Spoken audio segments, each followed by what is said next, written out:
9 years ஆயிடுது. 2015ல எங்க கல்யாணம் ஆச்சு. எங்க ஹஸ்பண்ட் ரொம்ப நல்லா சமைப்பார். நான் பாக்கி எல்லாம் இப்ப சமைச்சு முடிச்சு நம்ம கிச்சனை கிளீன் பண்ணுவோம். டிஷ்ஷஸ்லாம் டிஷ் வாஷர்ல போடணும். இல்ல லாண்ட்ரி பண்ணணும். வீட்ட கிளீன் பண்ணணும்.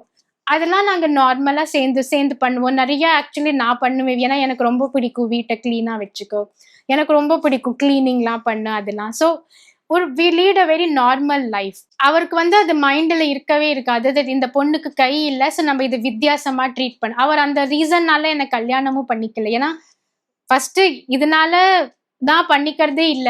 we fell in love and we got married. So அந்த மாதிரி அவர் எப்பவுமே சொல்லுவார் தட் இதோட கான்ஃபிடென்ஸ் ஐ திங்க் எனக்கு எனக்கு பிடிச்சது என்னோட அந்த நெவர் கிவ் அப் ஆட்டிடியூட். அதனால one of the reason by நாங்க கனெக்ட் ஆனது பேசினது அதனால. ஸோ அது என்னை விட்டு போகாது. அது என்னோட ஸ்பிரிட் தானே. கிவ் அப் ஆட்டிடியூட் வந்து இன்னும் கை போகும் வரும்.